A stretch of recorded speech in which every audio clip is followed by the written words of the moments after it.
सबको Yes. मेरा screen दिखाई दे रही है? यस ठीक है, तो जो आज हमारा टॉपिक है वो है open interest, importance of open interest और डिलीवरी परसेंटेज। ठीक है, चलिए अब स्टार्ट करते हैं। तो स्टार्ट करने से पहले आज मैं आपको कुछ चीज़ें पहले क्लियर करना चाहूँगा कि जैसे भी दीपावली आ रही है, ठीक है, तो पहले मेरा प्लान था कि आपको मैं एक बार आइडिया दे दूँ ओपन इंटरेस्ट क्या होता है, क्या उसको यूज़ करते हैं। लेकिन अभी दीपावली आ रही है तो फिर मैंने सोचा कि आपको मैं पूरा एक सिस्टम दे देता हूँ फ्री में, ताकि आप लोग खुद इन्वेस्ट कर सकें स्टॉक मार्केट में। ठीक है, तो आज का ये जो हमारा सेशन है ये बहुत इंपॉर्टेंट होने वाला है, क्योंकि मैं आपको एक पूरा सिस्टम देने वाला हूँ एकदम फ्री में, और आप वो सिस्टम कल से ही यूज़ कर सकते हैं स्टॉक मार्केट में। और इस सिस्टम की जो एक्यूरेसी है वो मोर देन 80% है। ठीक है, hello hello hello, Yes, sir. Audible. ठीक है, हेलो हेलो हाँ, can you please give us a brief about the system, like what it is and अब व्हाट इट डज? हाँ, अभी जो हमारा आगे 1 घंटा या 2 घंटा है पूरा हम लोग उसी सिस्टम के बारे में बात करेंगे। ठीक है, ओके ओके कूल। तो पहले हम लोग स्टार्ट करते हैं। ठीक है, अब बेसिक है कैश मार्केट। कैश मार्केट में जैसे अगर हमको किसी भी स्टॉक में इन्वेस्ट करना है तो सबसे इम्पॉर्टेंट होता है कि आपको कब इन्वेस्ट करना है और किस प्राइस पे इन्वेस्ट करना है। ठीक है, जैसे मान लेते हैं कि अभी यहाँ पे कैनरा बैंक है, ये चार्ट ओपन किया हुआ है, मैंने ये ट्विटर पे शेयर किया हुआ था कैनरा बैंक में इन्वेस्ट करने के लिए 159 प्राइस पे, 159 पे। ठीक है, और अगर अभी का आप लोग देखेंगे तो ये 26-27% हमको रिटर्न दे चुका है विद इन 3 मंथ। तो आज मैं आपको यही वाला सिस्टम पूरा फ्री में देने वाला हूँ कि हम लोग कैसे स्टॉक को फिल्टर करेंगे कि हमको किस स्टॉक में पैसा लगाना है, किस प्राइस पे पैसा लगाना है, कितना हमारा रिस्क होना चाहिए और कितना हमको रिटर्न मिलने वाला है विद इन 3 मंथ। आज हम लोग इसी की बात करने वाले हैं, तो आप लोग सब लोग ध्यान से देखिएगा। ठीक है, तो ये एक एग्जांपल है कैनरा बैंक का जो मैंने ट्विटर पे भी शेयर किया हुआ था और अपने ग्रुप में भी डाला हुआ था। ठीक है, चलिए अब स्टार्ट करते हैं। तो ये जैसे भी कैनरा बैंक आपके सामने ओपन है, तो यहाँ पे जो इम्पोर्टेंट होता है जो हम लोग देखते हैं वो होता है नीचे वॉल्यूम, और जो डेरिवेटिव मार्केट होता है वहाँ पे हम लोग को देखना होता है ओपन इंटरेस्ट। ओपन इंटरेस्ट का किसी को आइडिया है या हम लोग थोड़ा बेसिक में लेके चले? ओपन इंटरेस्ट क्या होता है उसको, ओपन इंटरेस्ट सबको start from basic. Sir, I request you to go from basics. अच्छा, बेसिक, ठीक है, ठीक है। चलिए, एक्सेल फाइल जब तक ओपन होती है मैं आपको 2 चीज़ें और बता दूं। एक होता है फ्यूचर मार्केट और एक होता है ऑप्शन मार्केट। ठीक है, ऑप्शन मार्केट में जो ओपन इंटरेस्ट होता है उसको देखने का तरीका अलग होता है,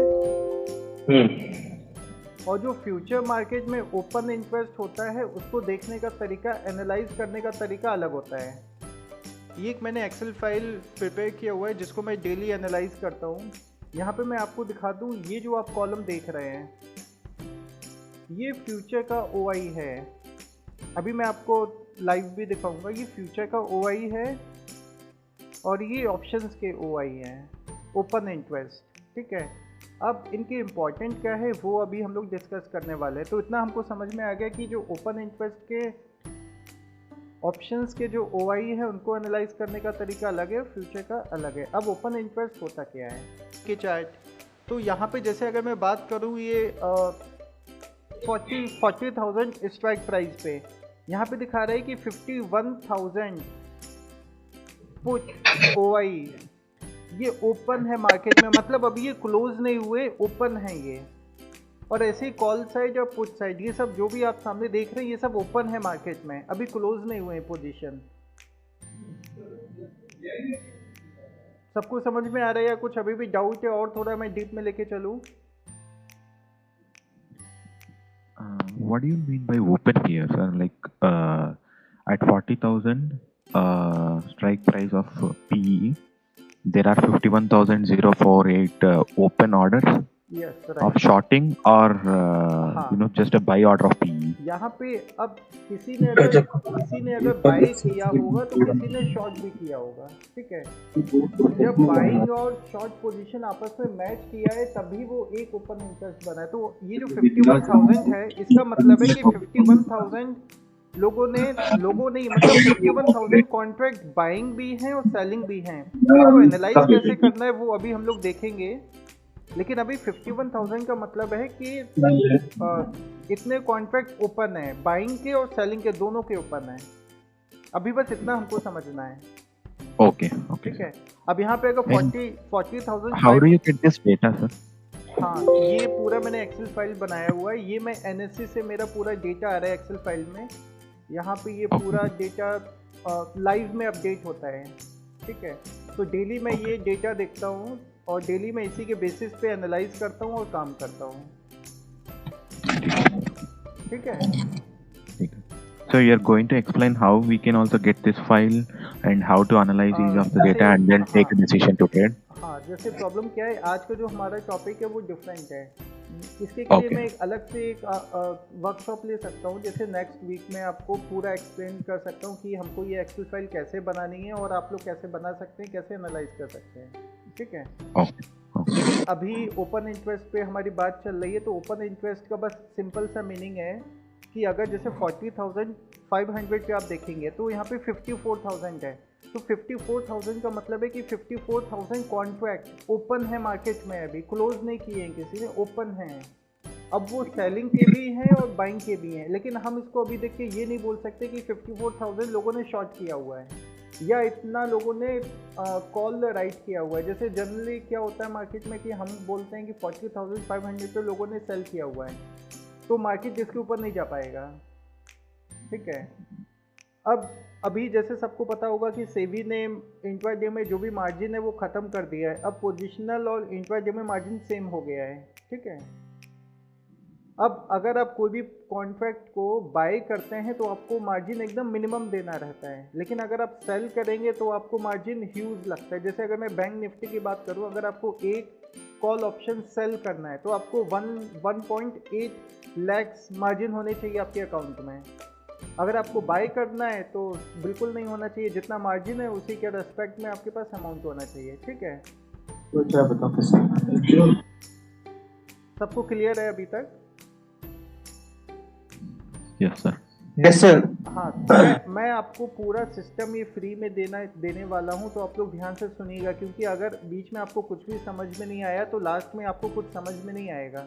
और ये जो मैं आपको आज कंटेंट देने वाला हूँ, ये अगर आप कहीं पे वर्कशॉप करेंगे तो हो सकता है कि आपको काफ़ी 50, 60 या 80 हज़ार रुपये भी देना पड़े और तब भी आप ऐसा चीज़ नहीं सीख पाएंगे। तो आप लोग सब लोग ध्यान से देखिएगा, ठीक है।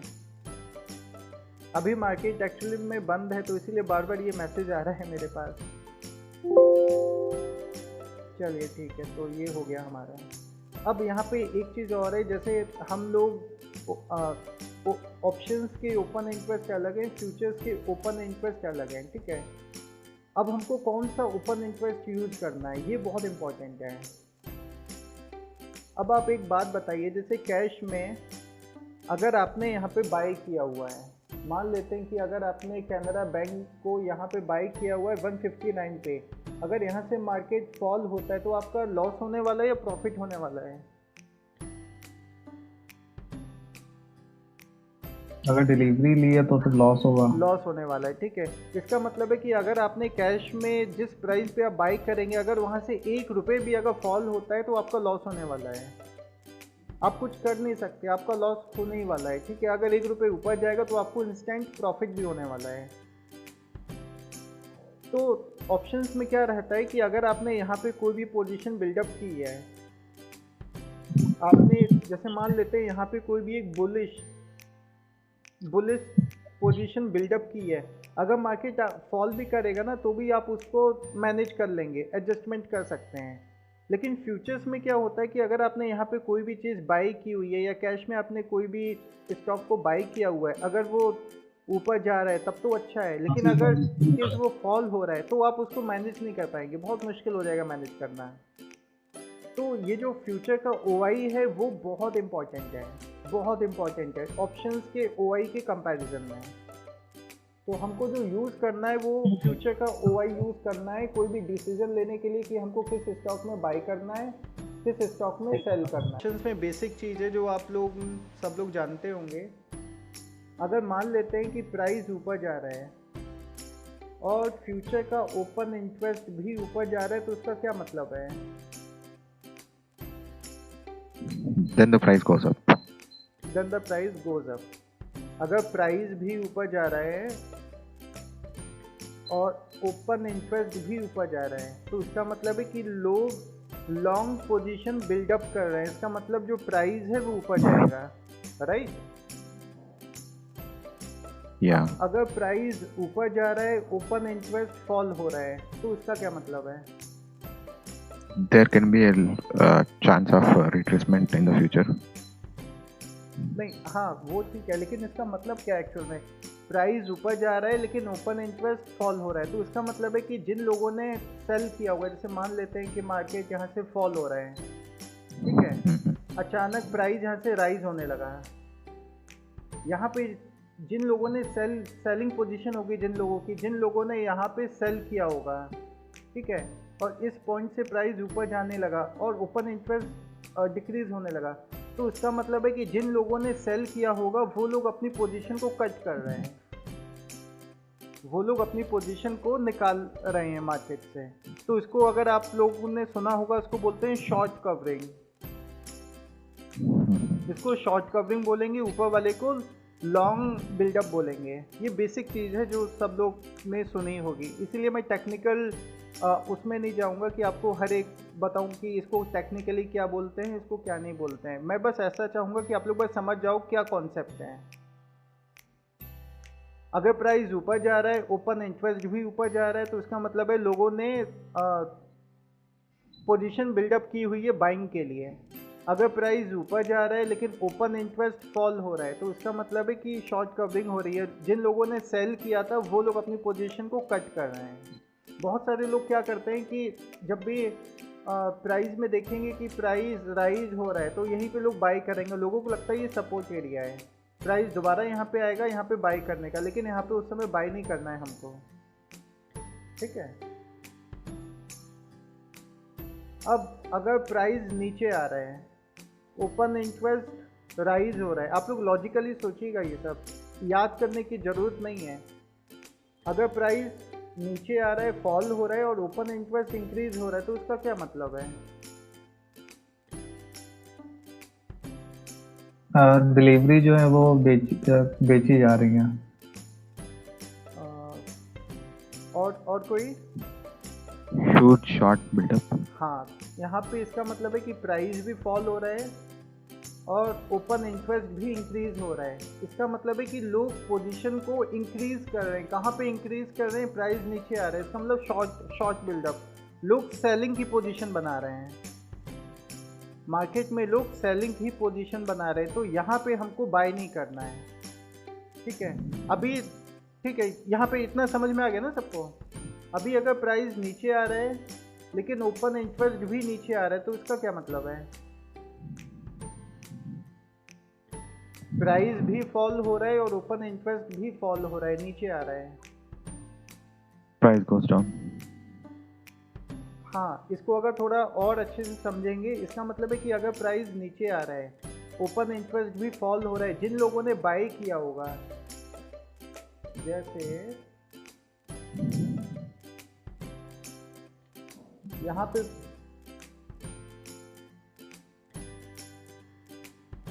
इनिशियली प्राइस ऊपर जा रहा था, फिर प्राइस नीचे आने लगा, ठीक है, इस लेवल पे। अब यहाँ पे लोगों ने यहाँ से बाइंग करके प्राइस को यहाँ पे पहुँचाया। प्राइस भी फॉल होता है, ओपन इंटरेस्ट भी फॉल होता है। इसका मतलब है जिन लोगों ने पहले बाई किया था वो लोग अभी अपनी पोजीशन कट कर रहे हैं। इसका मतलब है लॉन्ग अनवाइंडिंग। इतना सब लोग जानते होंगे, आई होप सब लोगों ने सुना होगा, जो लोग भी 1 साल से हैं स्टॉक मार्केट में, राइट। अब इतना आप लोगों को पता है, लेकिन आप लोगों को ये नहीं पता है कि एक्चुअल में ये चीज़ें कैसे यूज़ करना है। क्या किसी को पता है ये चीज़ें कैसे यूज़ करना, जो अभी मैंने आपको बेसिक चीज़ें बताई हैं? आई थिंक किसी को नहीं पता होगा। No. ठीक है, बेसिक चीज़ हमको सबको मिल No, sir. जाएगा इंटरनेट पे, लेकिन उसको यूज़ कैसे करना है वो बहुत इंपॉर्टेंट है। जैसे अभी यहाँ पे प्राइस ऊपर जा रहे हैं, यहाँ पे कैनरा बैंक में प्राइस ऊपर जा रहा है, अगर यहाँ पे OI भी इंक्रीज हो रहा है तब तो ये पोजीशन अच्छी है, ठीक है। लेकिन अगर प्राइस ऊपर जा रहा है, OI डिक्रीज हो रहा है, तो हमको यहाँ पे पोजीशन नहीं लेनी है, ठीक है। जैसे और एग्जांपल, एक और एग्जांपल देख लेते हैं जहाँ पे हम लोग थोड़ा अच्छे से समझ में आएगा।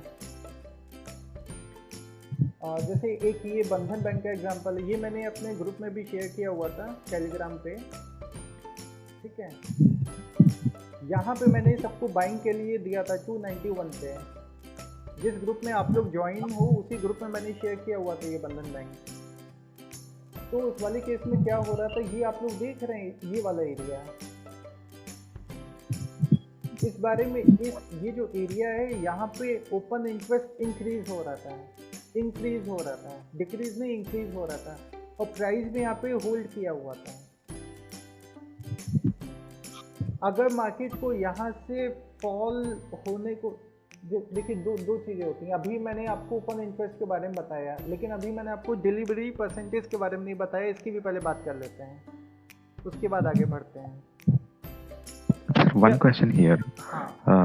Sir, you said open interest is just the volume of both buy orders and sell orders, right?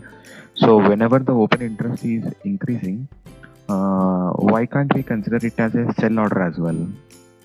हाँ, आपको बहुत अच्छा क्वेश्चन है। अभी हम लोग इस पर भी आगे बात करेंगे, आपका ये कंफ्यूजन है दूर हो जाएगा, ठीक है। अभी हम लोग इस पर भी आएंगे। Okay. अभी जो भी बेसिक चीज़ें हैं जो आप कुछ लोगों को पता होंगी, कुछ लोगों को नहीं जानते होंगे, तो वो आप लोगों की अभी क्लियर हो जाएंगे बस।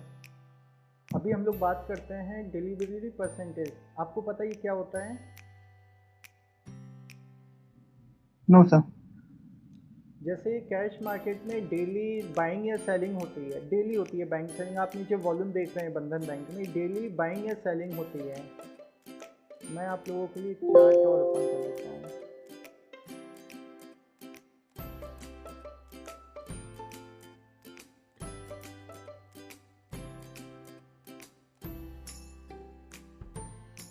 एक्चुअली मेरा पूरा काम एक्सेल पे ही होता है, जो भी डेटा चाहिए होता है मैं उसको एक्सेल पे ही बना लेता हूँ।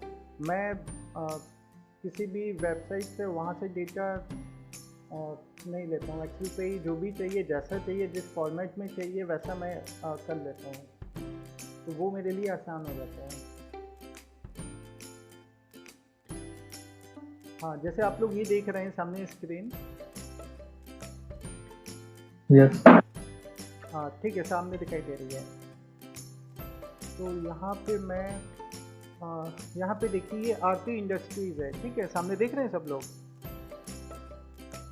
हाँ, यहाँ पे ऊपर आप लोग डेट देख पा रहे होंगे, 22 अक्टूबर, 21 अक्टूबर, 20 अक्टूबर, 19 अक्टूबर, 18 अक्टूबर से लेके 1 अक्टूबर से लेके 22 अक्टूबर तक का मैंने डेटा यहाँ पे फैच किया हुआ है, राइट। ओके। और ये हमारा आरती इंडस्ट्रीज है। ये वाला जो डेटा है ये भी बहुत इम्पोर्टेंट डेटा है अगर आप लोगों को इन्वेस्ट करना है। अभी हम लोगों ने ओपन इंटरेस्ट के बारे में सीखा था और अब हम लोग ये देखने जा रहे हैं कि ये डेटा हमारा कैसे हेल्प करेगा। डेली हर एक स्टॉक में बाइंग या सेलिंग होती है। मान लेते हैं किसी भी स्टॉक में डेली 100 शेयर हैं, 100 शेयर में बाइंग या सेलिंग हो रही है। EOD पे जब मार्केट बंद होने को होता है उस समय 100 शेयर में से कितने लोगों ने शेयर को बाइंग करके होल्ड कर लिया अपने डीमैट अकाउंट में।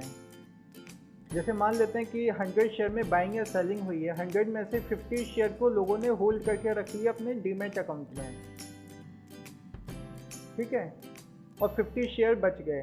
तो ये जो 50 शेयर होल्ड किया हुआ है, अगर हम लोग देखेंगे 50 डिवाइड बाय 100 तो ये 50% आएगा।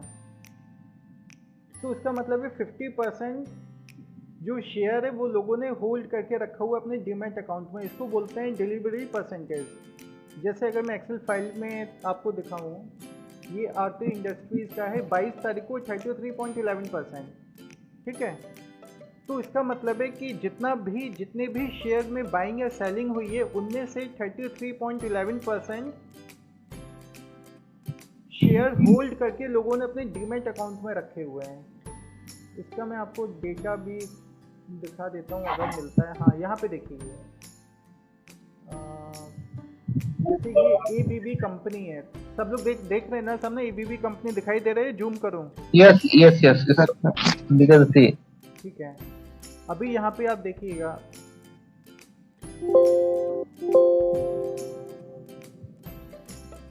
ये डेट होगी 22 तारीख, ये 22 तारीख का डेटा है। और ABB, इसको मैं हाईलाइट कर देता हूँ ताकि आप लोगों को दिखाई दे। ठीक है, ये 22 तारीख का डेटा है, मतलब ये फ्राइडे का डेटा है। यहाँ पे ओपन, हाई, लो, क्लोज, एवरेज प्राइस। हाँ, ये वाला कॉलम देखिए, टोटल ट्रेडेड क्वांटिटी, इतनी क्वांटिटी में बाइंग या सेलिंग हुई है 22 तारीख को ABB में।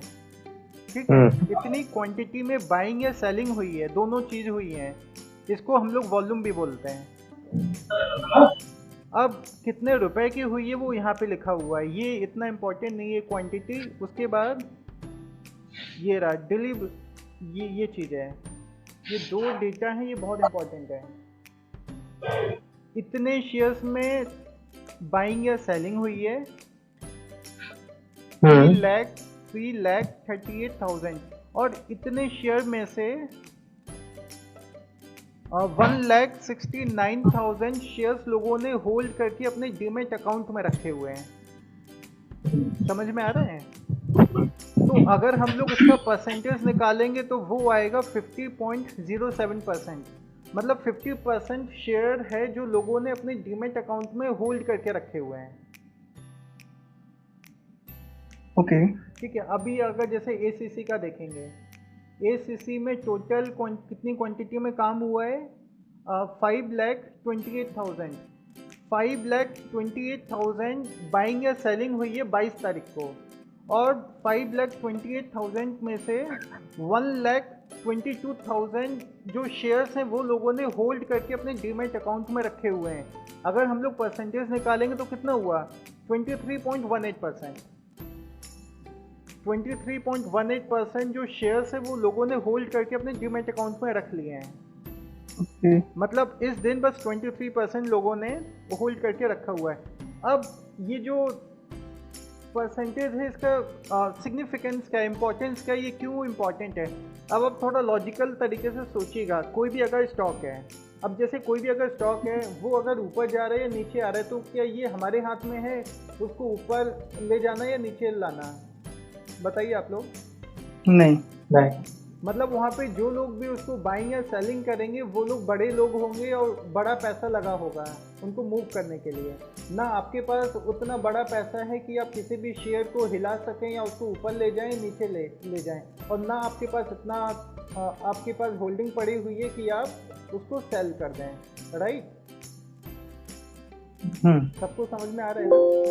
हाँ जी, हाँ जी। तो अगर कोई भी एक स्टॉक है, अगर वो कंटिन्यूअस आप लोग देख रहे हैं कि उसकी जो डिलीवरी परसेंटेज है वो डेली 50% या 50% से इंक्रीज हो रही है, डेली इंक्रीज हो रहा है, 50%, 55%, 45%, 60% डेली इंक्रीज हो रहा है, तो इसका मतलब है कि डेली कोई ना कोई लोग उसमें इन्वेस्ट करके अपने पोर्टफोलियो में उस शेयर को होल्ड करते जा रहे हैं लोग। समझ में आ रहा है? हाँ जी, हाँ जी सर। अगर डेली किसी भी स्टॉक में ये जो परसेंटेज है इंक्रीज हो रहा है या फिर कांस्टेंट है, 50 से अबव है, तो इसका मतलब है कि इस शेयर में लोग इंटरेस्ट ले रहे हैं और इसको अपने स्टॉक पोर्टफोलियो में होल्ड करके लोग रखते जा रहे हैं। तो यहाँ से हमको पता चलता है कि इस पर्टिकुलर स्टॉक में एक्यूमुलेशन हो रहा है। ठीक है, राइट? अब हम लोग सब कुछ समझ में आ गया ना? Yes sir. अब मैं यहाँ पे वापस आता हूँ। अब आप लोग एक बात बताइए, ये जो एरिया है, पर्टिकुलर एरिया है, अगर इस एरिया में आपका डिलीवरी परसेंटेज मोर देन 50% है और डेली आपका OI भी इंक्रीज हो रहा है, तो इसका क्या मतलब है? The stock will move up. Buying positions will happen. अगर मोर देन 50% है, इसका मतलब है कि लोग इंटरेस्ट ले रहे हैं और अपने पोर्टफोलियो में उसको होल्ड करके रखते जा रहे हैं। और OI भी इंक्रीज हो रहा है, इसका मतलब लोग फ्यूचर में भी इसकी पोजीशन बिल्डअप करते जा रहे हैं। तो फ्यूचर में जब भी ये ब्रेकआउट होगा तो ये स्टॉक मूव करेगा, ठीक है। अब यहाँ पे एक और इम्पॉर्टेंट चीज़ है कि मान लेते हैं कि आपको ये पता चल गया और अभी ब्रेकआउट नहीं दिया इस स्टॉक ने, तो इसका मतलब ये नहीं कि आप कहीं भी परचेज कर लें कि आप सोचें कि अब तो इसको यहीं पे परचेज कर लेते हैं, ये ऊपर तो जाने ही वाला है। हम लोग पैसा क्यों लगाते हैं स्टॉक मार्केट में? बेसिक सा क्वेश्चन है, हम लोग पैसा क्यों लगाते हैं स्टॉक मार्केट में? To earn money. हाँ, लिमिटेड पीरियड ऑफ टाइम में जितना जल्दी हो जाए उतना जल्दी रिटर्न हमको चाहिए। हमको ऐसा नहीं चाहिए कि आज हमने पैसा लगाया और हम 2 साल तक वेट करें या 10 साल तक वेट करें 20% रिटर्न के लिए। ऐसा तो कोई नहीं होगा यहाँ पे, ठीक है।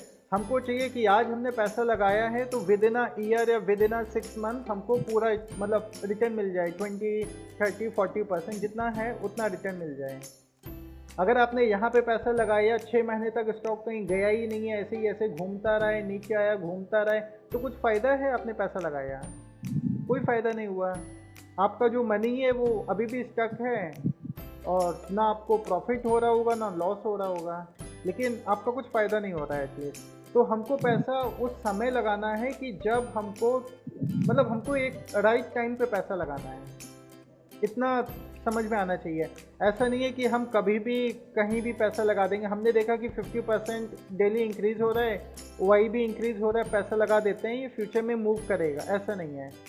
ये जो पहला स्टेप है, यहाँ से बस हम एक स्टॉक को फिल्टर करेंगे कि अच्छा ठीक है इस स्टॉक में कुछ काम हो रहा है, अब इसमें हम लोग पैसा लगाने की अब सोचेंगे, लेकिन पैसा कब लगाना है ये इम्पोर्टेंट है।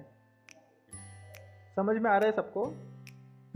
अभी हमने क्या किया, अभी हमने बस स्टॉक को फिल्टर किया है कि किस स्टॉक में हमको पैसा लगाना है, लेकिन कब पैसा लगाना है ये भी तो इम्पोर्टेंट है ना।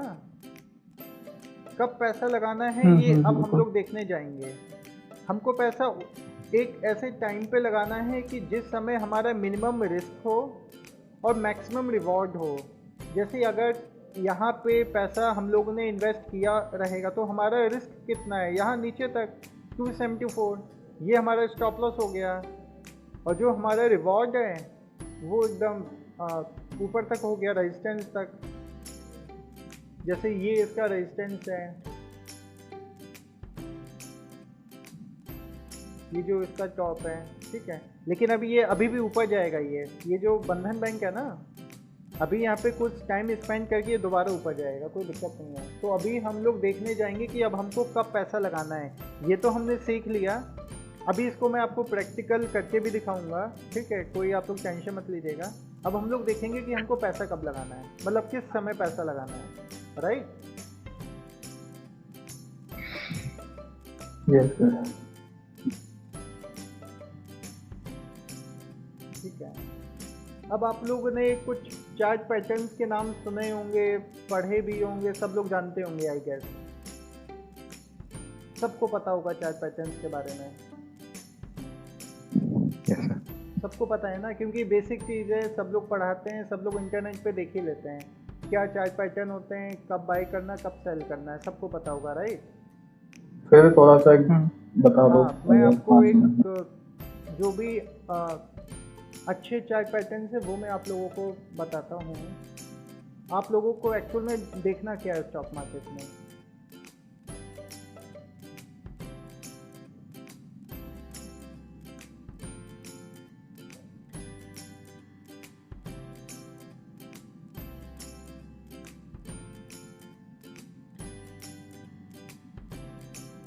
ये पहला चार्ट पैटर्न है, दिखाई दे रहा है सबको?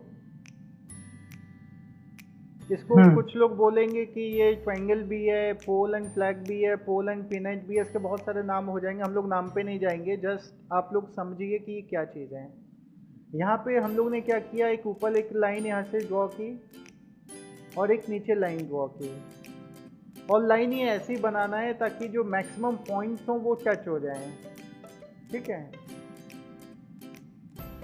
ये जो मैक्सिमम पॉइंट्स है ना, ये टच होने चाहिए लाइन पे। अब इस वाले केस में अगर आपको किसी भी चार्ट में ऐसा दिखाई दे तो आपको यहाँ पे देखना है। आप लोगों को इस एरिया में देखना रहेगा कि जो OI का डेटा है वो इंक्रीज होना चाहिए, ब्रेकआउट से पहले OI का डेटा इंक्रीज होना चाहिए, और जो डिलीवरी परसेंटेज का डेटा है वो भी मोर देन 50% होना चाहिए। समझ में आ रहा है? Yes, sir. और आपको कितने दिन का देखना है? 7 दिन का इनफ है। आप 7 डेज का देखिए, अगर 7 दिन में आपको ऐसा दिखाई दे रहा है तो अच्छा है, तो आप लोग इन्वेस्ट कर सकते हैं। यहाँ पे जो भी ब्रेकआउट लेवल होगा वहाँ पे आप लोग पैसा लगा दीजिए, कोई दिक्कत नहीं है। ठीक है, तो पहला ये चार्ट पैटर्न है। अगर मैं आपको डायरेक्ट लाइव ही दिखा देता हूँ चार्ट पैटर्न तो आई गेस ज़्यादा अच्छा होगा।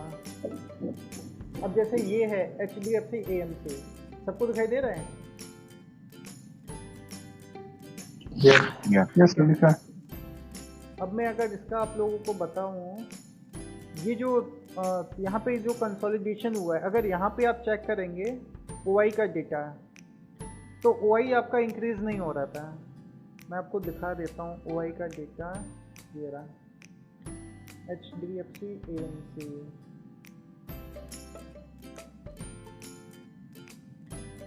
67 नंबर। 67 नंबर। ये डेटा है 13 अक्टूबर से, और 13 अक्टूबर, अच्छा ये यहाँ से डेटा है एक्चुअल में। जो मैं डेटा स्टोर करता हूँ वो एक्चुअली बस 7 ही दिन का स्टोर करता हूँ प्रीवियस, तो इसके पहले का डेटा मैंने स्टोर किया नहीं हुआ है एक्सेल में। तो अगर आप इसका डेटा देखेंगे, मैं आपको बता देता हूँ, तो यहाँ पे आपका OI इंक्रीज नहीं हो रहा था, एक्चुअल में डिक्रीज हो रहा था यहाँ पे इस पोर्शन में। यहाँ पे अगर आप देखेंगे 67 नंबर HDFC AMC, यहाँ पे OI देख रहे हैं 13 को कितना है? 0%, कुछ नहीं हुआ। 14 को -1.2%, 18 को 2.4% इंक्रीज हुआ है, 19 को कुछ नहीं हुआ, नेग्लिजिबल, 20 को भी कुछ नहीं हुआ, 21 को -1.5%, और 22 को कुछ नहीं हुआ, -0.8%। और ये एक क्यूमुलेटिव OI है, ये वाला जो कॉलम है। इस वाले कॉलम में मैंने क्या किया हुआ है, 13 अक्टूबर से लेके 22 अक्टूबर तक टोटल जो भी OI है वो मैंने यहाँ पे निकाला हुआ है कि एक्चुअल में क्या OI इंक्रीज है या डिक्रीज। अगर यहाँ पे आप देखेंगे 0.34%, मतलब कुछ नहीं किया है लोगों ने HDFC बैंक में, मतलब सॉरी HDFC AMC में, राइट। और यहाँ पे अगर आप फ्यूचर ओपन पोजीशन देखेंगे 32%, मतलब 32% लोगों की जो फ्यूचर में पोजीशन है वो ओपन है, 32%। और अगर आप डिलीवरी परसेंटेज देखेंगे तो 54%। यहाँ पे आप देखिए 22 तारीख को 46%, 21 को 53%, 20 को 52%, 37%, 54%। तो यहाँ पे ये जो डिलीवरी परसेंटेज है ये तो ठीक है 50% से ऊपर है, लेकिन OI मतलब OI हमारे फेवर में नहीं है इसमें। सबको समझ में आ रहा है? बेसिकली सर हमें डिलीवरी परसेंटेज एंड OI दोनों का कॉम्बिनेशन देखना दोनों होता का है। कॉम्बिनेशन देखना है, दोनों का कॉम्बिनेशन ही देखना है, ठीक है, तभी हमको इन्वेस्ट करना है।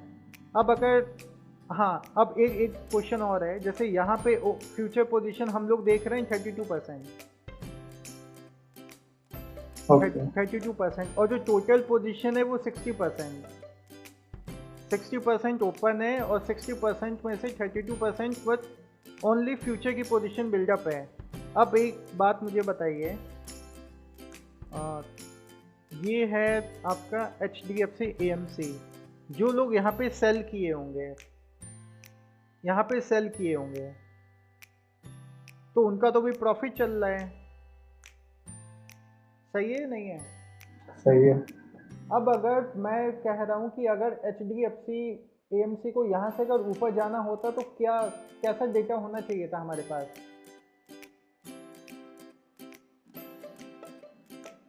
Delivery percentage plus open interest should be more. Delivery percentage सही है, ओपन इंटरेस्ट यहाँ पे इंक्रीज होना चाहिए था, यहाँ पे कंटिन्यूअस इंक्रीज होना चाहिए था, लेकिन वो इंक्रीज नहीं हो रहा है। अभी प्राइस नीचे आ रहा है, तो जिन लोगों ने सेल किया हुआ है ये उन्हीं की पोजीशन ओपन है। ये आप लोग देख रहे हैं 32%। ये जो फ्यूचर में ओपन पोजीशन है ये उन्हीं लोगों की ओपन पोजीशन है, लेकिन अब ये जिन लोगों ने सेल किया है उन लोगों की पोजीशन इंक्रीज नहीं हो रही है। आप देख रहे हैं 7 दिन से क्या हो रहा है, 7 दिन से ना इन लोगों ने पोजीशन अपनी कट की है ना इंक्रीज की है। इसका मतलब है ये अभी फॉल हो रहे हैं। अब ये लोग बस इसको बुक करेंगे अपने प्रॉफिट को, क्योंकि यहाँ पे पोजीशन इंक्रीज भी नहीं हो रही है। अगर मैं आपको एक्सेल में दिखाऊँ, यहाँ पे 7 डेज का डेटा है OI का फ्यूचर का, यहाँ पे इंक्रीज नहीं हो रहा है, पोजीशन डिक्रीज हो रहा है।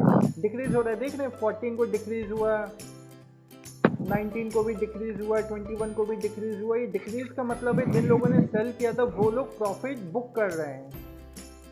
समझ में आ रहा है सबको?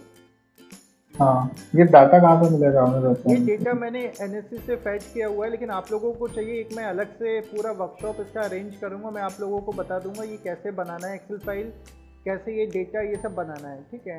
लेकिन आज का ये हमारा टॉपिक नहीं है। मैं इसका आप लोगों को वर्कशॉप करा दूंगा अगर आप लोग चाहेंगे तो, कोई प्रॉब्लम नहीं है उसमें। तो और किसी स्टॉक में देख लेते हैं अभी। अच्छा, आपके पास अगर कोई स्टॉक हो जिसको एनालाइज करना है आप लोग मुझे बता सकते हैं, मैं वो भी देख लूँगा। फिडले। एक सेकेंड, एक बहुत अच्छा स्टॉक मुझे मिला है अभी, इसको पहले हम लोग देख लेते हैं। ये सब लोग देख पा रहे हैं सन टीवी सामने? हाँ, ये है सन टीवी, ठीक है।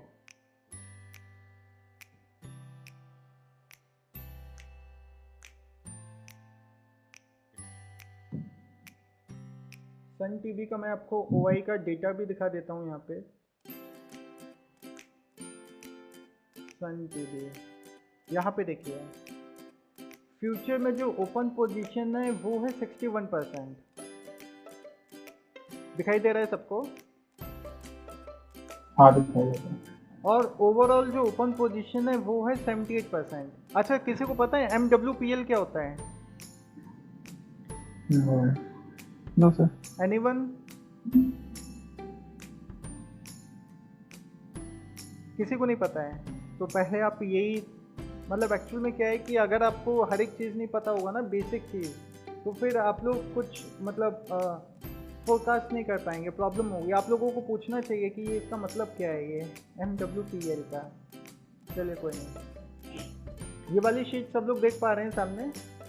हाँ, यहाँ पे जो भी फ्यूचर एंड ऑप्शंस के स्टॉक हैं वो नीचे लिखे हुए हैं मैंने। ये भी डेटा मैंने NSE से फैच किया हुआ है, ये पोजीशन है। और यहाँ पे है MWPL। MWPL का मतलब होता है कि मैक्सिमम आप कितनी पोजीशन ले सकते हैं किसी भी स्टॉक में।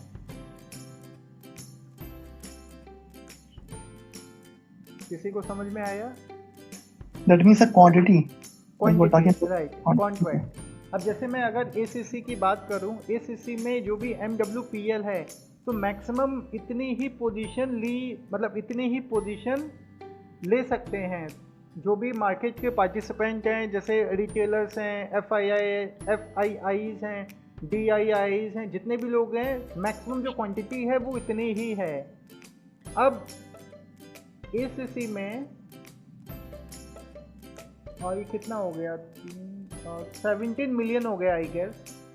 17 मिलियन में से 6.85 मिलियन ओपन पोजीशन है। इसको भी मैं हाईलाइट कर देता हूँ आप लोगों के लिए।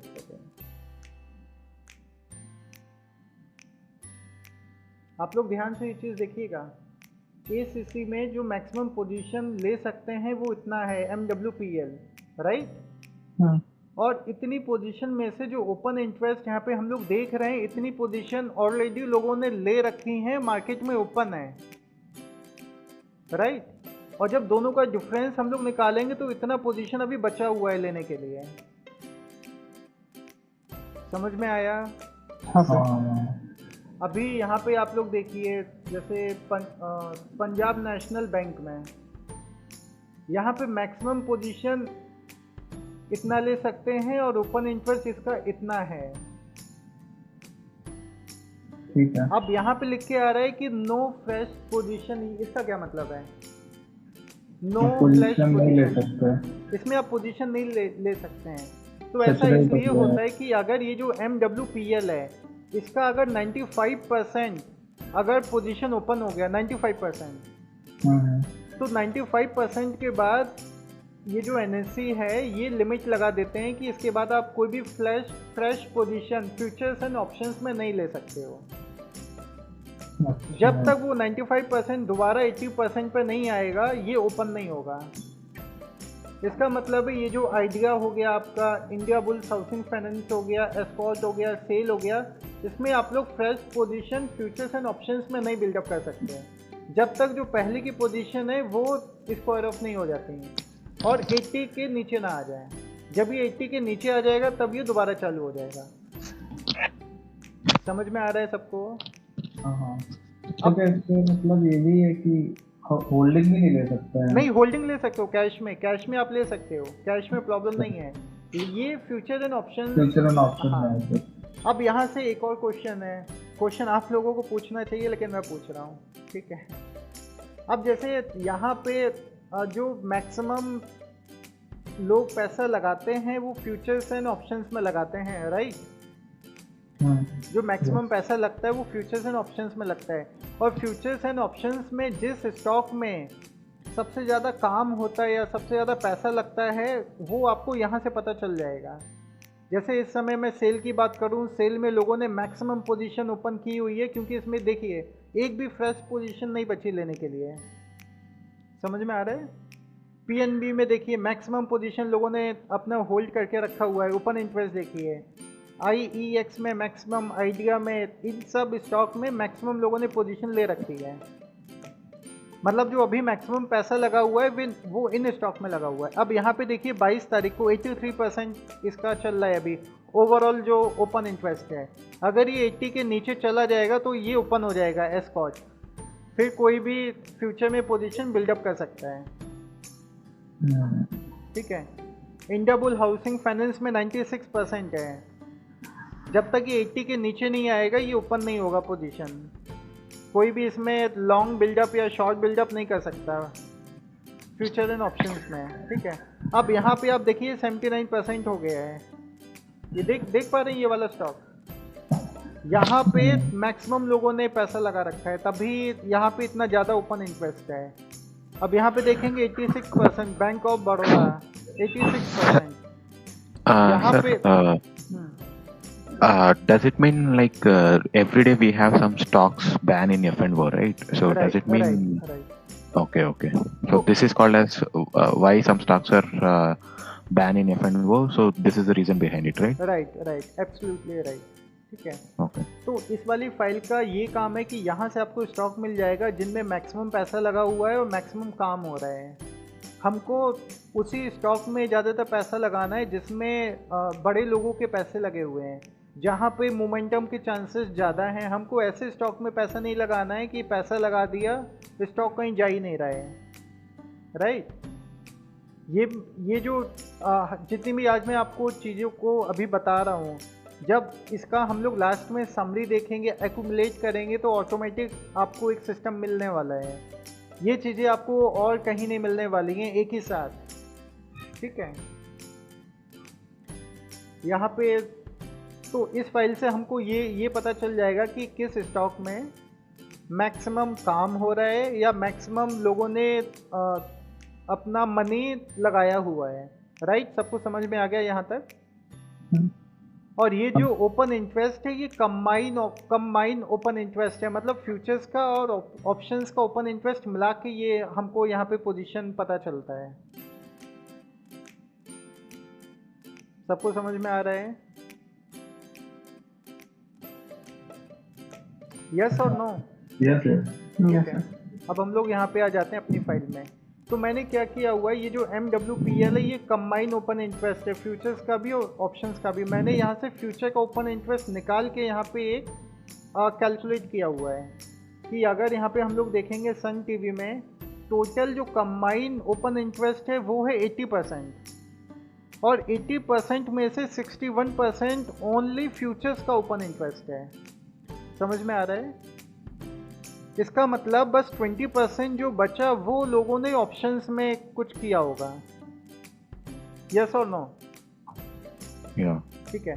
अब फ्यूचर्स में कैसा रहता है, अभी मैंने बताया, अगर आपने किसी भी फ्यूचर को बाय किया हुआ है, किसी भी फ्यूचर को बाय किया हुआ है, ये पे ऑफ ग्राफ सबको पता है? पे of graph, No. No, sir. पे ऑफ ग्राफ, ठीक है, वो मैं आपको दिखाता हूँ। अच्छा,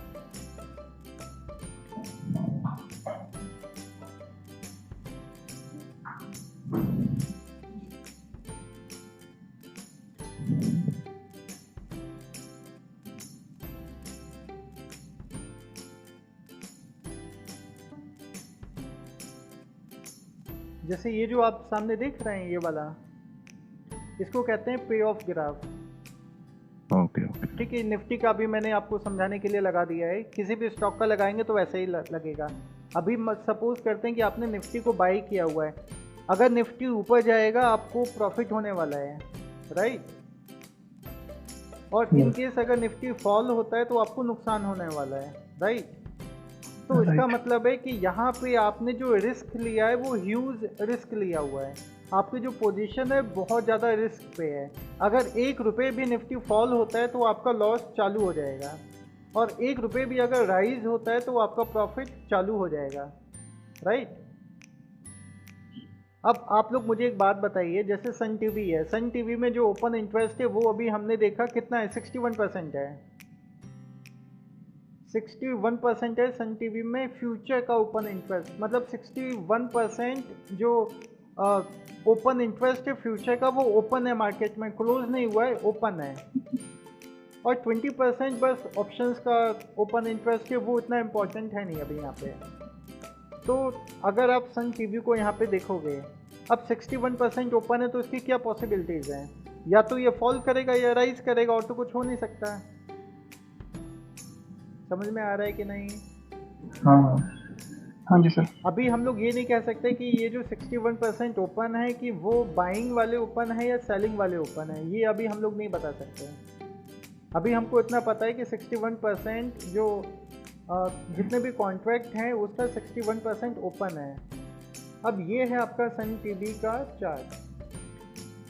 अब अगर हम लोग उसकी डिलीवरी परसेंटेज की बात करेंगे सन टीवी में, तो ये भी आप लोग देखिए, 34%, 51%, 27%, 31%, 60%। अगर इन सब का हम लोग क्यूमुलेटिव निकालेंगे तो 36% आएगा, ठीक है? क्यूमुलेटिव से मतलब एवरेज है या फिर मतलब हाँ, सॉरी, एवरेज है, एवरेज है, ठीक है। और सन टीवी अभी ऐसा कुछ बना रहा है। अब इसमें जो इम्पोर्टेंट चीज़ है वो ये है, ये आपको यहाँ पे कुछ दिखाई दे रहा है अभी चार्ट पे?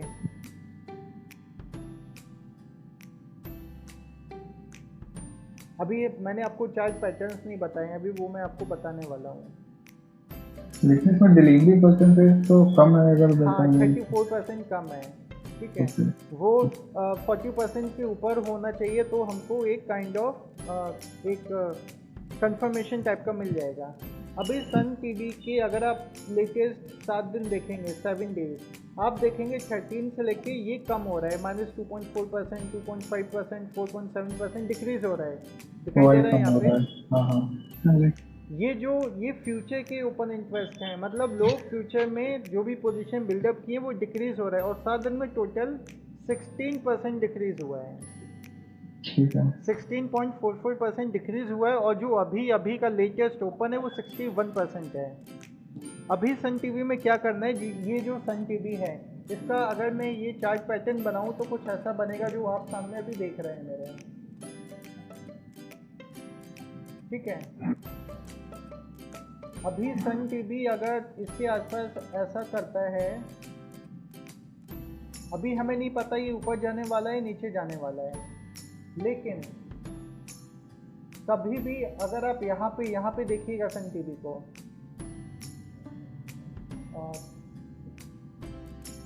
ये जो 7 दिन है ना, 7 डेज हैं सन टीवी के, ये वाले दिन, जिस दिन ये 7 दिन हमको पॉजिटिव में मिल जाएंगे, मतलब यहाँ पे हर दिन पॉजिटिव होना चाहिए, प्लस प्लस होना चाहिए, इंक्रीज होना चाहिए ओपन इंटरेस्ट। सबको समझ में आ रहा है? हाँ हाँ समझ में आ रहा है। यहाँ पे इंक्रीज होना चाहिए सन टीवी का ओपन इंटरेस्ट, और सन टीवी यहाँ पे कहीं होना चाहिए, मतलब वो ब्रेकआउट ना दे सन टीवी, उसको कहीं ना कहीं एक जोन बनाना पड़ेगा सन टीवी को, एक एक्यूमुलेशन टाइप का बनाना पड़ेगा। तब आप लोग कह सकते हैं कि सन टीवी राइज होने वाला है, तब आप लोग बाय कर सकते हैं। यहाँ पे समझ में आ रहा है? हाँ अभी सन टीवी को बाय नहीं करना है, क्योंकि अभी इसने कंफर्मेशन नहीं दिया है, अभी डिक्रीज हो रहा है ओपन इंटरेस्ट। अभी जैसे अगर मैं इंक्रीज वाले की बात करूँगा, अब जैसे जील को देखिए, आप लोग जील देख पा रहे हैं? जील में अगर आप 7 दिन देखेंगे, हर डेली पॉजिटिव है, 3.2%, 2.7%, 10.6%, 3.7%, और जो क्यूमुलेटिव है वो है 16.84%। मतलब 7 दिन में जो ओपन इंटरेस्ट है फ्यूचर का वो 16.84% इंक्रीज हुआ है, और जो टोटल फ्यूचर का ओपन इंटरेस्ट है वो है 43%। ओवरऑल 75.9%। मतलब ये भी आपका बैन हो सकता है। समझ में आ रहा है? ये भी बैन हो सकता है, लेकिन अभी गया नहीं है बैन होने के लिए। तो हम लोग जील का, हाँ बैन हो सकता है। बैन होने का मतलब है, ये देख रहे हैं आप, नो फ्रेश पोजीशन। तो अगर वो जील का बैन हो गया तो आप उसमें कोई भी पोजीशन नई क्रिएट नहीं कर सकते, मतलब कोई भी फ्रेश पोजीशन आप लोग क्रिएट नहीं कर सकते हैं। बैन होने का ये मतलब है। अब मैं आपको जील का एक बार चार्ट और दिखा देता हूँ, जील में हो क्या रहा है।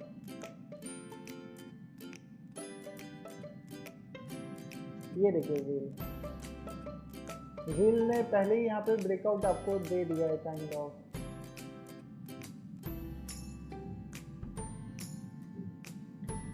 तो जील में अभी पैसा लगाने का कोई फायदा नहीं है। और जील में अगर आप टाइम देखेंगे, मतलब डेट, ये 13 से डेटा है, 13 से ये पॉजिटिव है जील। मतलब 13 से देखिए, 13 सॉरी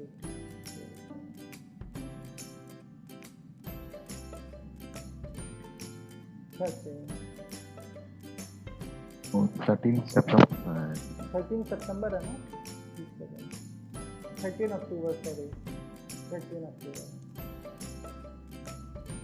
मतलब जेल में लॉन्ग बिल्डअप हो रहा था। हाँ 13 अक्टूबर।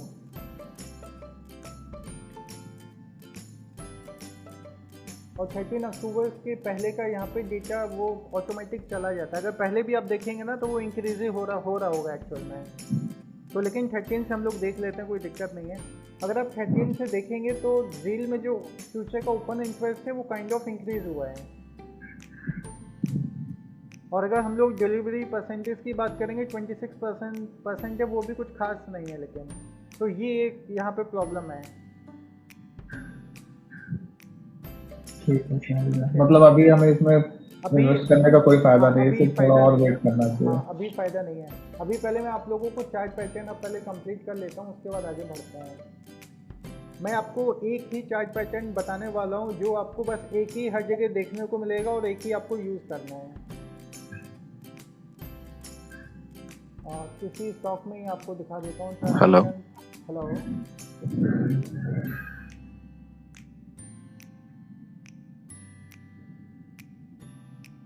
जैसे ये आप देख रहे हैं महिंद्रा एंड महिंद्रा का चार्ट पैटर्न, अरविंद आप सामने देख पा रहे हैं सब लोग। आप लोगों को इसी टाइप का एक पैटर्न देखना पड़ेगा जहाँ पे कम से कम 3 या 3 से ज़्यादा टच होने चाहिए, ऊपर भी और नीचे भी। अगर यहाँ पे ऊपर देखेंगे तो 3 टच है, नीचे देखेंगे तो 3 टच हैं, ठीक है। अब यहाँ पे जब प्राइस यहाँ पे आएगा, ये जो लेटेस्ट वाला होता है ना, जो इसको रेजिस्टेंस बोलते हैं हम लोग, जो लेटेस्ट वाला टच होता है, इसके ऊपर जैसे ही प्राइस निकलेगा तब हमको बाय करना है। लेकिन इस वाले केस में क्या प्रॉब्लम है, यहाँ पे ये प्राइस है आपका 805। यहाँ पे अगर हम लोग बाय करते इस वाले लेवल पे तो हमारा जो स्टॉप लॉस होगा वो जस्ट जो भी लेटेस्ट लो होगा वो हमारा स्टॉप लॉस होगा।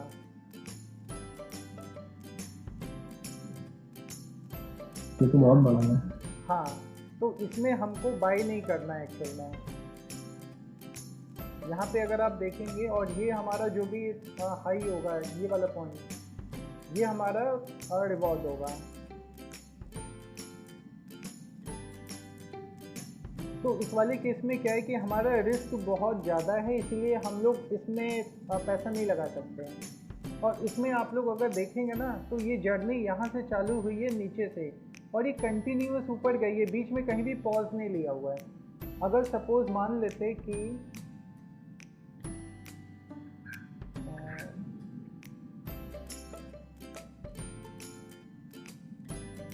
यहाँ पे कैसा होना चाहिए था पैसा लगाने के लिए, अगर ये स्टॉक यहीं पे हल्का सा कंसोलिडेट करता है और कंसोलिडेट करने के बाद ये अगर ऊपर जाता है तो ये सबसे बेस्ट सिनेरियो होता है पैसा लगाने के लिए।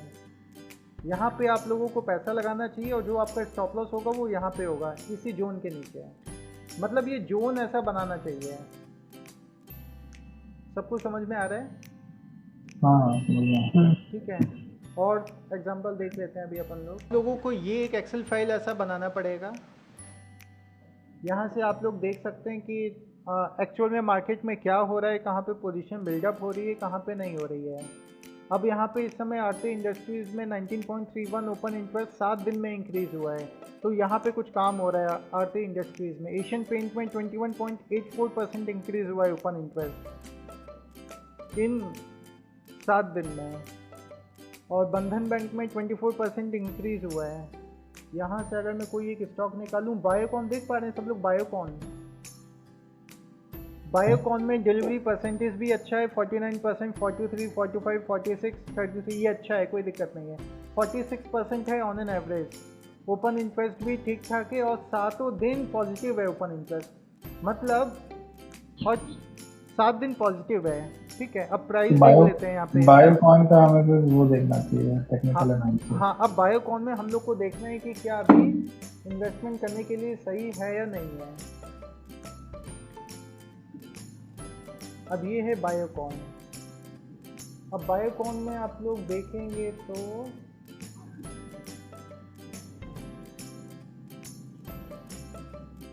ये फॉर्म हो रहा है। ठीक है,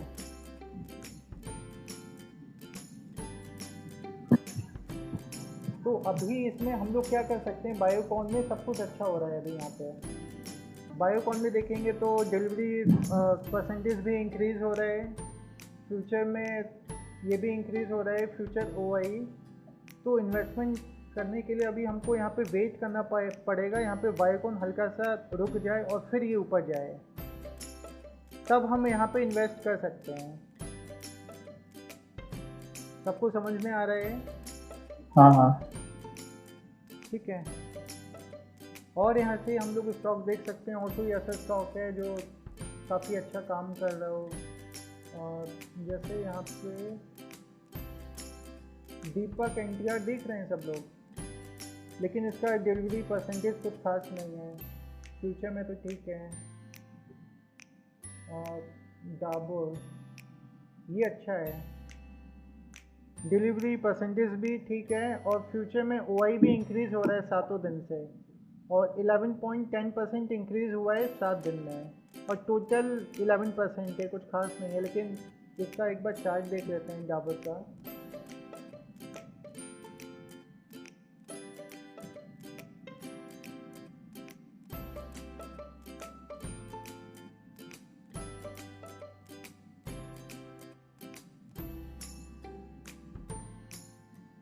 हाँ, डाबर अच्छा है ये।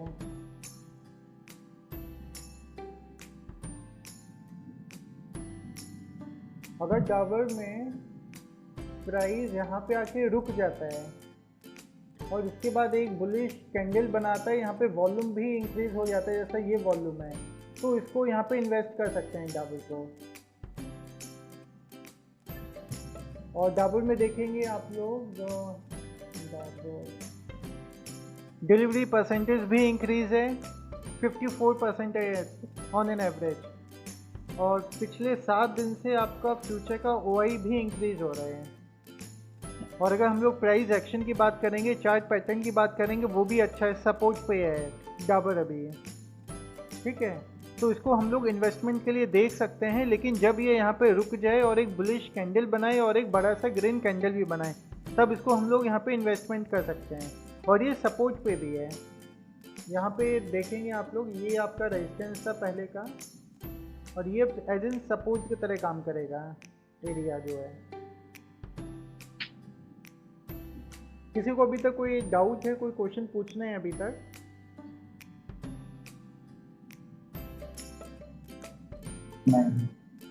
हेलो, किसी को No, कोई? so now that we come to know how to analyze the quantitative analysis, but as we discussed earlier, the delivery percentage, whether it can be the long position or the short position, how to find हाँ that information.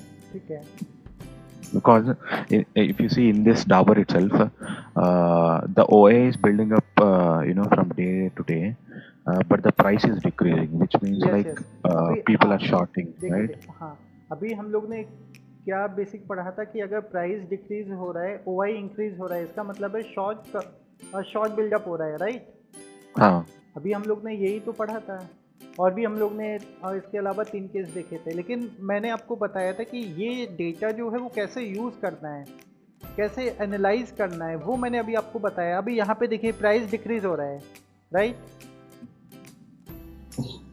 और यहाँ पे OI भी increase हो रहा है, right? तो basically क्या होना चाहिए कॉमन इन्फॉर्मेशन के हिसाब से कि यहाँ पे शॉर्ट बिल्डअप हो रहा है, लोगों ने सेलिंग पोजीशन बना रखी है। अब एक चीज़ बताइए कि जो भी कॉमन चीज़ें इंटरनेट पे अवेलेबल हैं या जो भी हम लोगों को पता है, क्या उससे आज तक कोई पैसा बना पाया है? नहीं। जो भी इंफॉर्मेशन आपके पास है तो वो इंफॉर्मेशन सबके पास है, ठीक है। आपके पास कोई ऐसा सिस्टम नहीं है, कोई ऐसी इंफॉर्मेशन नहीं है जो बाकियों के पास ना हो। जो चीज़ आपको पता है वो सबको पता है। अब यहाँ पे क्या हो रहा है, प्राइस डिक्रीज हो रहा है, OI भी इंक्रीज हो रहा है, तो इसका मतलब है लोगों ने यहाँ पे सेलिंग पोजीशन बना रखी है, जो बेसिक नॉलेज कहता है हमको।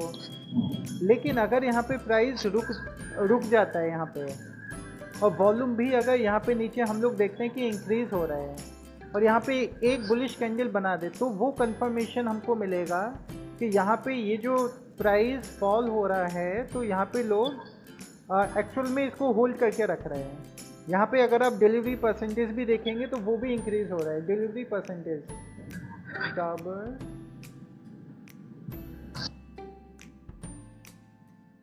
ये रहा डाबर।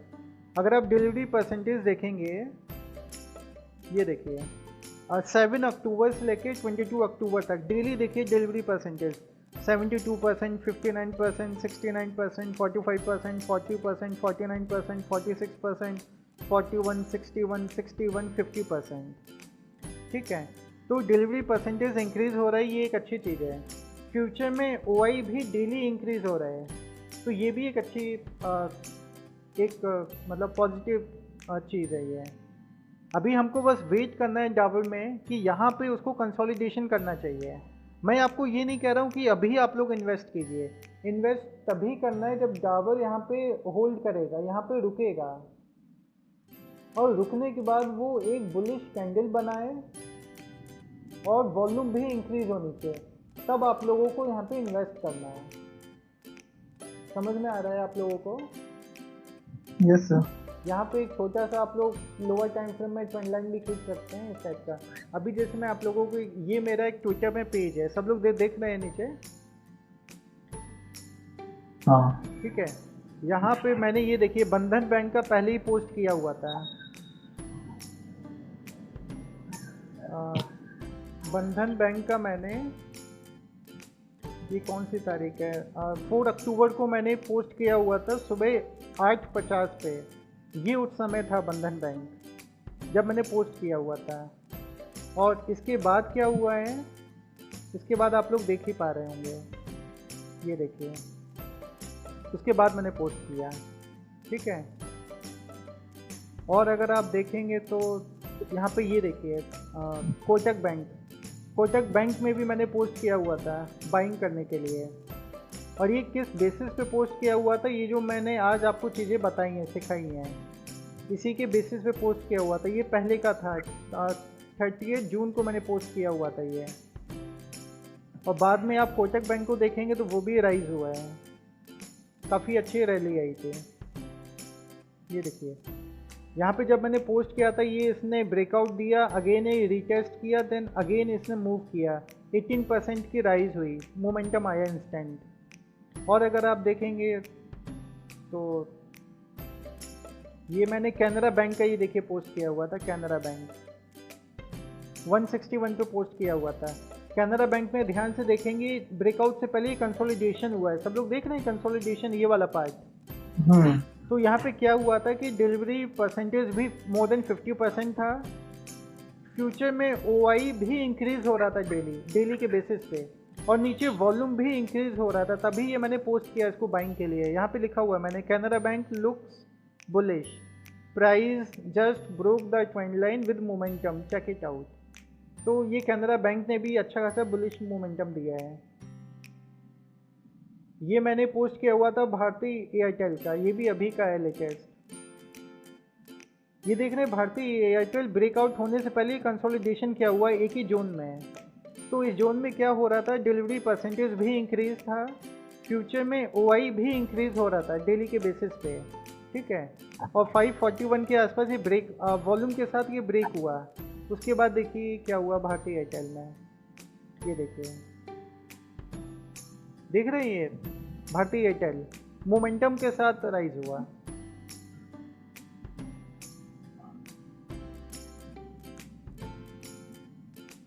और भी ऐसे आपको बहुत एग्जांपल मिल जाएंगे, लेकिन यहाँ पे इम्पोर्टेंट क्या है, ये पहले मैंने एक बार आरती इंडस्ट्रीज़ का डाला हुआ था ये, ठीक है, जो अभी मैंने आपको चार्ट दिखाया था आरती इंडस्ट्रीज़ का। ये वाला लेवल देख रहे हैं आप, ये वाला लेवल, हेलो, यस सर देख रहे हैं। यहाँ पे मैंने ये पोस्ट किया हुआ था आरती इंडस्ट्रीज़ में। अगर आप देखेंगे यहाँ पे आपका डिलीवरी परसेंटेज भी इंक्रीज हो रहा था, फ्यूचर का OI भी इंक्रीज हो रहा था, और फिर ये प्राइस भी बाद में इंक्रीज हो गया। तो अभी मुझसे क्वेश्चन किन्होंने पूछा था कि कंफर्मेशन कैसे लेंगे कि अभी बाइंग करना है या सेलिंग करना है, राइट? किसी ने कंफर्मेशन के लिए पूछा था अभी मुझसे। हाँ जी सर। ठीक है, तो कंफर्मेशन के लिए मैं आपको बता दूं कि आपको फ्यूचर का OI देखना है। आप ये जो रूल्स है ना, ये रूल्स नोट डाउन कर लीजिए कॉपी में, ये इम्पॉर्टेंट है। आपको फ्यूचर का OI देखना है, फ्यूचर का OI इंक्रीज होना चाहिए, चाहे प्राइस फॉल हो रहा हो या फिर एक ही जगह पे हो, कंसोलिडेट हो रहा हो, कोई फर्क नहीं पड़ता। ये फ्यूचर का OI इंक्रीज होना चाहिए, पहली चीज़।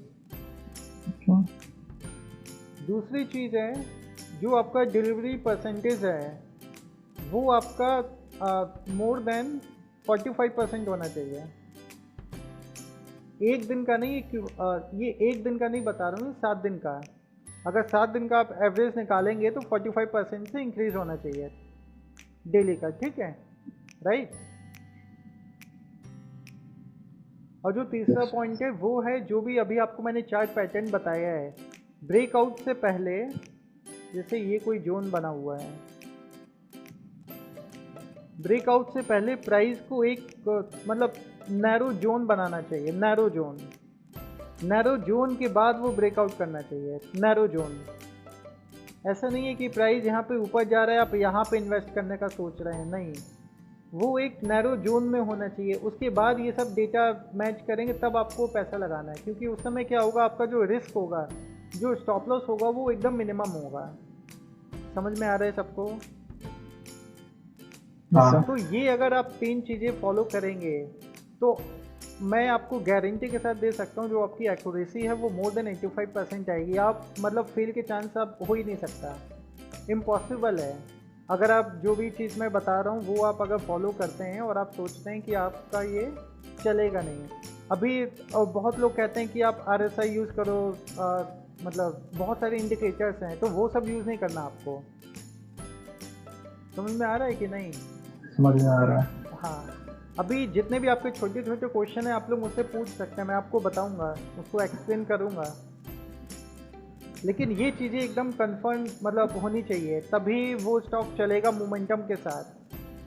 अगर ये चीज़ें मैच नहीं हो रही हैं तो आप पैसा मत लगाइए, आपके पास अपॉर्चुनिटी और भी मिलेंगी। सर मेरा क्वेश्चन है हाँ कि अगर सपोज यहाँ पे मैंने बाई किया, यहाँ पे एक नैरो जोन बना रहा है, ठीक है, अच्छा यहाँ पे मैंने बाई किया, यहाँ पे 50 रुपए कॉस्ट है फॉर एग्जाम्पल, ठीक है ठीक है। अब ये बढ़ता हुआ गया और ये 100 पे आ गया, ठीक है। ठीक है। तो मुझे कब ये सेल कर देना चाहिए कि लाइक अब क्या पता 100 से किसी को 25 पे आ जाए। ठीक है, तो ये आपका बहुत अच्छा क्वेश्चन है, ये अभी मैं आपको बताऊंगा।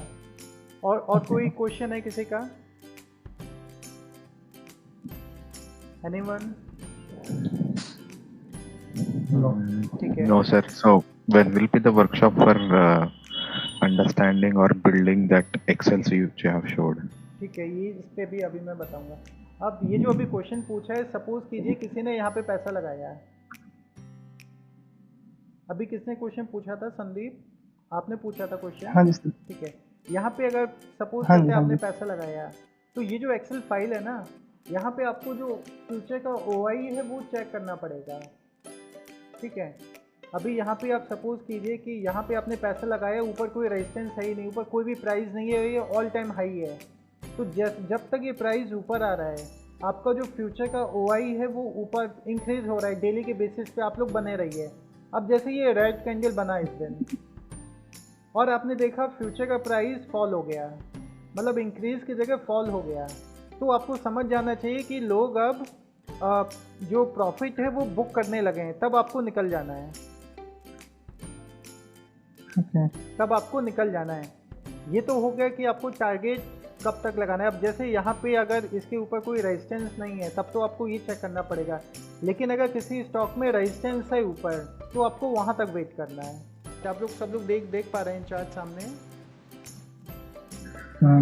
तो ये मैंने इसलिए बनाया है कि इसको देख के मुझे तुरंत आइडिया लग जाता है। ये जो ग्रीन बॉक्स देख रहे हैं, ये OI के बॉक्स हैं। ग्रीन मतलब पॉजिटिव OI, रेड मतलब नेगेटिव OI, और ये लास्ट में देख रहे हैं ये है डिलीवरी परसेंटेज। अब जैसे अगर इसको मैं देख के बताऊं तो ऑन द स्पॉट में बता दूंगा। IGL का देखिए, IGL के मतलब 6 दिन OI इंक्रीज हुआ है और डिलीवरी परसेंटेज भी 57% है। मतलब ये वाला स्टॉक अच्छा है, कुछ इसमें काम हो रहा है। ठीक है, अगर मैं लाल पैथ को देखूंगा, इसमें भी OI हर दिन इंक्रीज हुआ है और डिलीवरी परसेंटेज भी 43% है। ये जो 43% है ये 7 दिन का एवरेज है। ठीक है, तो इस वाली फाइल से मुझे तुरंत एक आइडिया हो जाएगा कि किस स्टॉक में मुझे देखना है। अब जैसे बायोकॉन है, बायोकॉन में देखिए 7 दिन OI इंक्रीज हुआ है और डिलीवरी परसेंटेज भी 46% है। और अगर मैं स्टॉक में देखूंगा कोई मिल जाए, ये देखिए बंधन बैंक में OI इंक्रीज हुआ है और डिलीवरी परसेंटेज 37% है। तो यहाँ से एक आइडिया हो जाता है कि आपको मतलब आसानी हो जाएगा फिल्टर करने के लिए स्टॉक।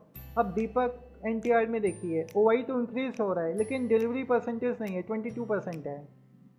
कमिंस में देखेंगे, देखिए OI इंक्रीज हो रहा है 7 दिन और डिलीवरी परसेंटेज भी 44% है। तो यहाँ पे आप लोग इस स्टॉक में देख सकते हैं कि क्या वो पैटर्न फॉर्म हो रहा है जो अभी हम लोग बात कर रहे थे। अभी अगर इंडस टावर में देखेंगे तो इस दिन ये कौन सा दिन है, 20 अक्टूबर को ह्यूज OI इंक्रीज हुआ है। ठीक है, मतलब बहुत बड़ा OI इंक्रीज हुआ है। तो इंडस टावर में इस दिन कुछ हुआ है, लेकिन ओवरऑल देखेंगे तो कुछ डिलीवरी परसेंटेज कुछ खास नहीं है। हिंदुस्तान यूनिलीवर में देखिए, हिंदुस्तान यूनिलीवर 7 दिन देखिए OI इंक्रीज हो रहे हैं और डिलीवरी परसेंटेज भी देखिए 68%। तो इस स्टॉक में काम हो रहा है, अच्छा काम हो रहा है, लोगों ने पैसा लगाया हुआ है। ठीक है, तो हमको इस टाइप के स्टॉक देखना है। डिलीवरी परसेंटेज भी इंक्रीज होना चाहिए और जो फ्यूचर का OI है वो भी इंक्रीज होना चाहिए 7 दिन।